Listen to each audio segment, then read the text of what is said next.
We don't have the cash right now, Kevin. Beets' first season running his own mining operation has been a relentless battle, but now he's facing a problem that could bring everything to a grinding halt. His wash plant is processing pay dirt faster than expected. And with a stockpile rapidly depleting, he desperately needs to open up new ground, but there's a major roadblock. Water is flooding the cut, turning it into a muddy wasteland, and he doesn't have the equipment to fix it. Brennan, struggling to work in the worsening conditions, has been demanding another pump for over a week. Frustration reaches the breaking point as Brennan finally confronts Kevin, demanding a solution. With no extra pumps, no outside help, and no budget to buy new equipment, Kevin is backed into a corner. Kevin had anticipated challenges when stepping out on his own, but the sheer weight of responsibility is proving exhausting. He admits that sleep has been scarce, and the pressure of running the mine 24/7 is pushing him to his limits. However, he remains determined, knowing that success hinges on keeping the operation moving. I'm really glad to finally have some gold coming out of the ground, Kevin remarks, acknowledging the progress they've made. But despite the early successes, he knows there's still a long road ahead. His goal is ambitious: 1,000 ounces of gold, and every day counts. Having invested nearly $2 million of his own money into this mine, Kevin can't afford to let the operation stall. His team is racing to strip overburden and reach fresh pay dirt in the extended section of Link's Cut. However, the site has become a mess, with standing water making it nearly impossible to maneuver equipment. As Kevin struggles to work through the problem, he radios Brennan for help. "Hey Brennan, you got a copy?" Kevin calls out, frustration evident in his voice. Brennan responds quickly, and Kevin explains the situation. His machine is stuck in the cut, and they need to deal with the water issue immediately. The solution is obvious: they need another pump.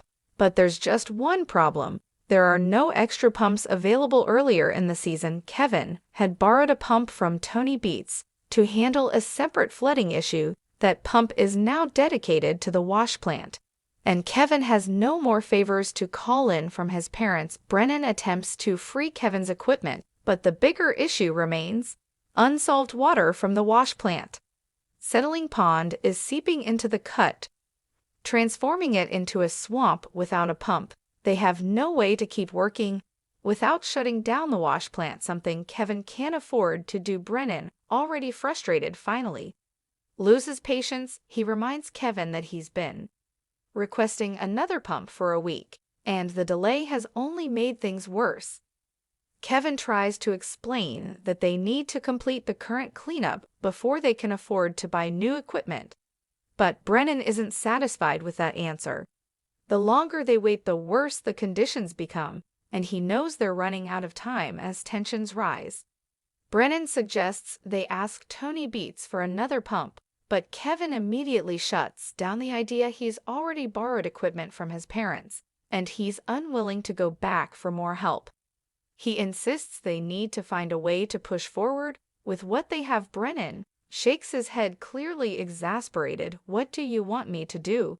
"Then I need a pump." Kevin hesitates before admitting the truth: they simply don't have the cash to buy another one right now. That answer does nothing to ease Brennan's frustration. If they can't get another pump, they're out of options, and their entire season could be in jeopardy. Realizing there's no immediate solution, Brennan walks off, leaving Kevin to grapple with the weight of his decisions. The pressure is mounting, and with every passing hour, their chances of success are slipping away. Without a pump, they're at serious risk of shutting down.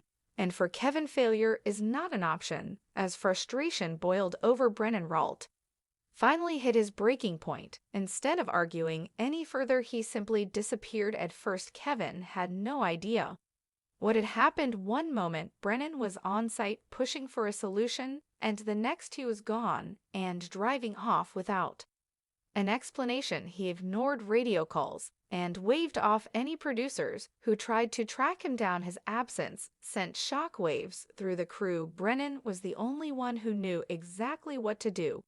Kevin admitted, "I just wish he had taught me more before he left. Kevin was left rambling to figure out his next move. Without Brennan, the most experienced earthworks operator on site, the team was at a standstill. The water problem remained unsolved. Time was running out, and the entire season was in jeopardy. What Kevin didn't know was that Brennan hadn't abandoned the operation. He was taking matters into his own hands. Unwilling to let the mining season slip away, due to an action, Brennan reached out to a friend upstream who had mining equipment of his own. He struck a deal and purchased a pump himself for $1,000, an enormous sum for someone who wasn't even the mine boss. The pump came with 800 feet of lay-flat hose, enough to properly drain the cut and finally get the crew moving again. I had to take matters into my own hands, Brennan later explained. Kevin and Faith needed help, and this was the fastest way to get us moving again. For Brennan, this wasn't just about solving a problem, it was about securing the future of the operation if the water issue persisted. Everyone's paychecks were on the line.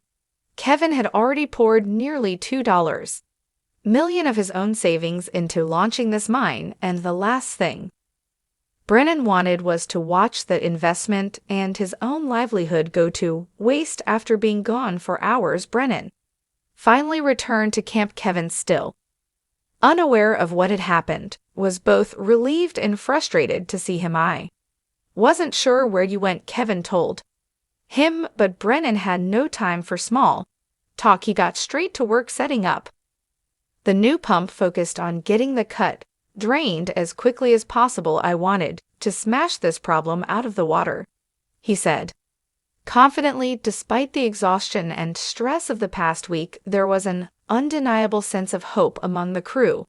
For the first time in days, they had a real solution. Excitement quickly turned into concern when they tried to start the pump and nothing happened. Are we getting any water at all? Brennan asked, peering at the hoses. No, it's dry, Kevin responded, frowning. Kevin immediately recognized the problem. The pump was self-priming, meaning it needed some water already inside to create suction. Without that, it simply wouldn't function. We're going to have to manually prime it, Kevin explained. With no other choice, they filled the pump, pacing with water by hand, and tried again. Kevin gave this signal that should do it. Want me to fire it up? Brennan nodded, watching closely as Kevin started the engine. For a few tense moments, nothing happened. Then suddenly water surged through the hoses. There we go, Brennan cheered. Back in business, the relief was instant. The pump was working, draining the cut as planned. Soon the crew would be able to strip down to pay dirt and rebuild the pay pile. This pump will at least allow us to get this cut down and keep running, Kevin said, watching as the murky water slowly receded. The stress of the past few days began to lift. With the cut draining, the season was no longer at immediate risk. Keeve and Brennan could finally focus on what mattered most, getting gold out of the ground. But beyond just fixing the issue, this moment proved something important: a team that works despite their differences. Kevin and Brennan made a strong team. Kevin was a master of mechanics, always keeping the operations equipment running, while Brennan was the expert at earthworks, knowing exactly how to move dirt efficiently. Together, they kept the mine moving forward.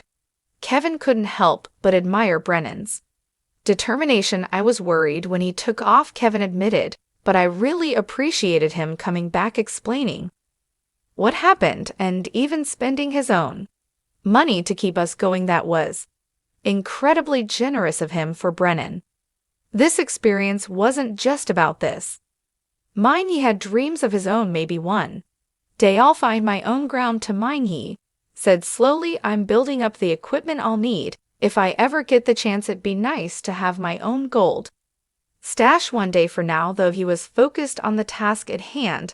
The cut was draining, the pay pile was rebuilding, and the mining season was back on track.